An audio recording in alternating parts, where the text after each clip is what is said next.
A great king who ruled a land so wonderful that dragons flew from the sky, who had a ring that could call up fruits, that could shake cities and flatten mountains. And this king had two wonders. He had a rose as white as snow, but he watered it with the blood of executed men, so it was scarlet. And he had a teal dark. And his teal dark grew fat, for he taxed all the wheat in the kingdom, so that his people only ate millet and were thin, while the dark grew fat. Now, in those days, everyone must work to earn tax for the king. And so it was a dreadful thing to have an idle son. But one such was Omar. He was never known to do a day's work in his life. One time, his mother came in and said, "Omar, come on, get up with me. You've got to get to work and get yourself killed. The king will kill thee. What can you do?" I've got a bruise on that arm. Get off, Mum. You've got to find something to do. Do me? You must be joking. Oh, I'm so tired. Oh. He'll go find you a job. And off she went into the ways of the city. And suddenly she smelled bread. He likes bread. "Omar, I got a job for thee." Go on then, what? "What's the thing you like most in all the world, apart from sleeping and beer?" Bread, eating. "Well, why don't you be a baker?" It involves getting up early. You must be joking. I'm on the eating department, not the making department. Oh. All right. So she went a little bit further. And she came to the court of law and she thought, now there's a job for my Omar.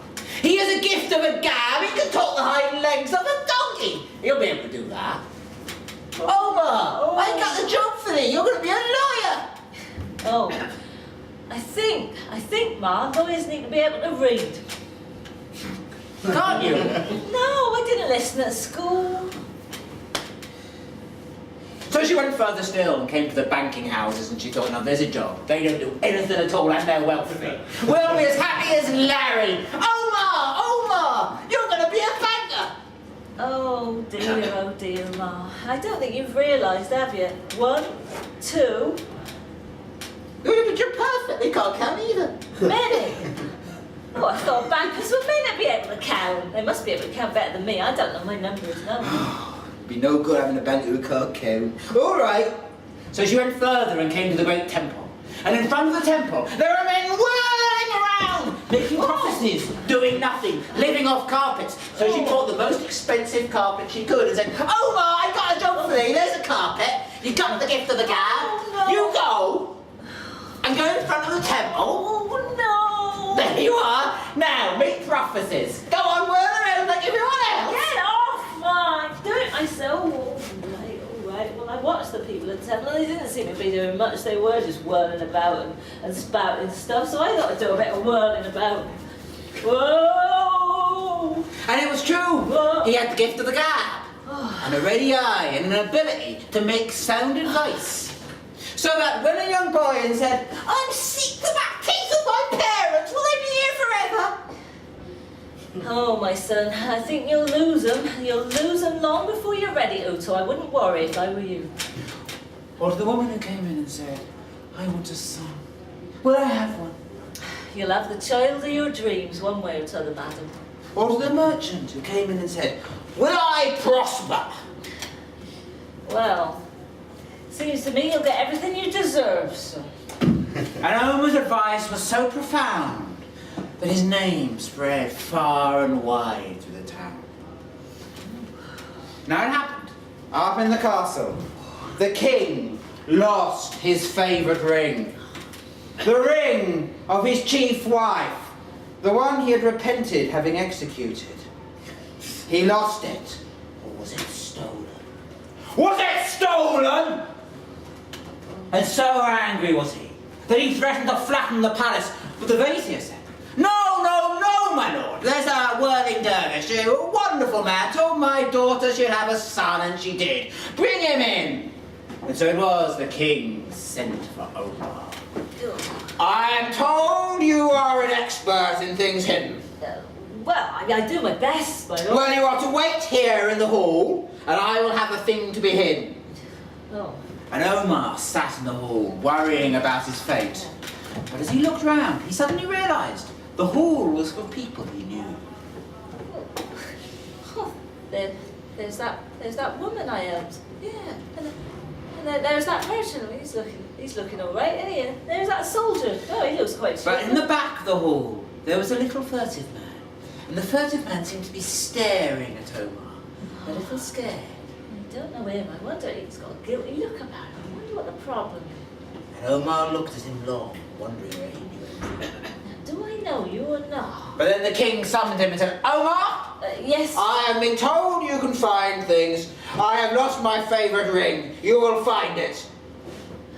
Me, sire? Yes. You will find it soon, or else I will start to kill your relatives one by one.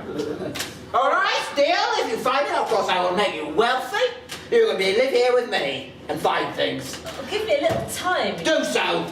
Take him off to the antechamber. An executioner go with him just in case. Oh. And so it was. Omar was carried off to the execution room. And the antechamber. And he sat there, brooding. When all of a sudden there was a slight knock, knock, knock, knock. Come in. And in came the furtive man. And the furtive man said, oh, you could see! I saw those eyes! They looked like my soul!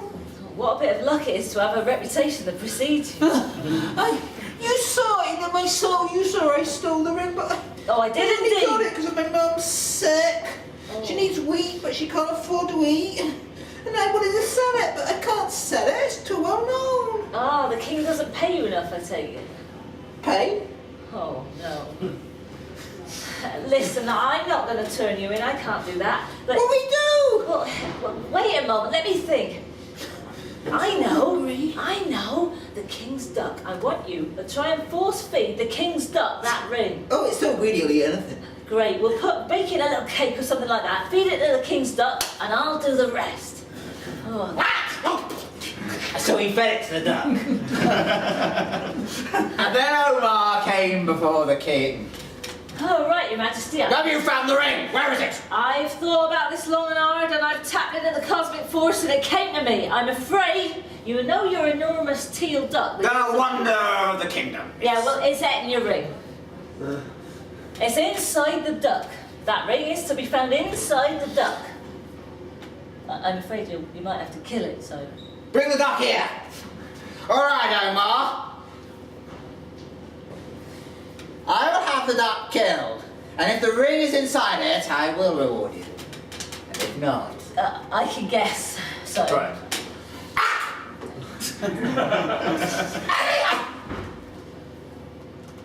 My ring! Omar, you are welcome. And so it was. Omar started to dwell into the palace. And he lived there many days. And the king carried on much as before, but he would ask Omar's advice from time to time. And I brought my mum along to live in the apartments. She was well pleased. That shut her up for a start, and tell you. But the king did not change his ways overmuch. And so it was. He never got round to paying anyone.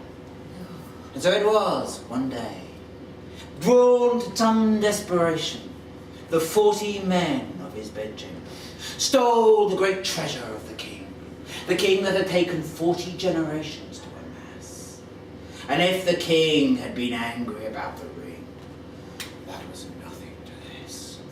He fretted about his halls. If this is not found, I shall pour upon the Euphrates. We will flatten this land and all the other lands as well. Send for Omar! Oh, no. And Omar was summoned to the king. Yes, Your Majesty. You know what I am wanting you to do. Bring me my I treasure. think I can guess, Your Majesty, yes. I get the bit. Find it now. I need 40 days. 40 days, definitely. I need 40 days. You may have 40 days in solitary confinement. Only my faithful servants will serve you food once a day so that you can meditate. Yes, So it Your was. Majesty. He was taken off and sat in a cell and sat moping as the sun rose over the sky. Oh. And at the end of the day, in came the youngest, least significant of the servant men of the king, the 40 servant men. And as he came in, looking in fear at Omar sighed and said, Oh, God. Oh, there goes one of the 40. sorry, more water. Well, thank you. Oh, it's half my dinner And gone. the servant went to the chief servant of the king, the chief of the thieves. Sire, sire, it's no good. He knows, he said to the chief servant. And the chief servant said, tell me all about it. And so it was. The youngest servant told the oldest. And the oldest said, I don't believe it. It's just coincidence. We'll send in a more reliable man tomorrow. And so it was. The more reliable man went in the next day. And again, he brought his bowl and bread to Omar. And again, Omar turned to him and said, Oh, there goes the second of the 40. no! But still the chief of the thieves, the servant of the king, would not believe it. So he sent another man, and another, and another, and one by one, one by one, Omar identified them. And the days waxed over and over, and soon the servants lived in dread and fear.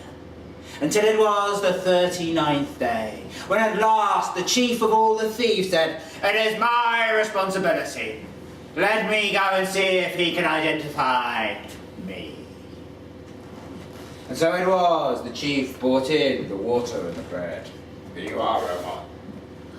And Omar looked up from his bed and looked with a keen eye into the eyes of the chief of the thieves and said, There goes the last of them. Oh no, you've seen through us, said the chief of the thieves, collapsing. Oh no, think of us, we haven't been paid, I've worked for 40 years. And so it was, the chief of the thieves told Omar all about it, and Omar listened. Thank God for that. Well,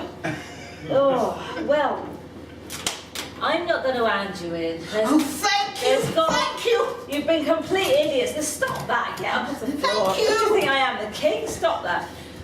But I've got to think my way round this. Now, give me a couple of minutes and... Yeah, I think so. What you and your 39 friends got to do, right? You know the king's wonderful rose bushes, what he's so keen on? The white ones that are red? Yeah, because he waters them with the blood of a murdered... The love of his life. He loves it more than his kingdom. I know he does. The only thing he loves more than that is his treasure. Yeah, exactly.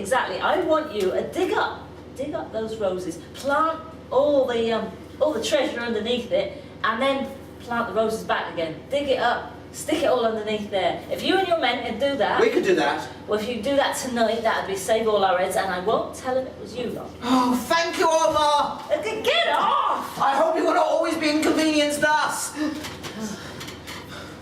So it was. The next day, the king came down to where Omar was sitting. Omar, have you found it? The 40 days are over. Your life is forfeit if you have not. Your Majesty, I have tapped in, I have asked the spirits, I have made my psychic link with the cosmic force and all the jinns and the freaks, and I have found your treasure. You have found it? Oh, what it is to have a dervish. You will always give me advice. Yeah, that's the good news. The bad news is... I have no use for bad news. Where is the treasure? Under your red roses. My red roses as well as my duck?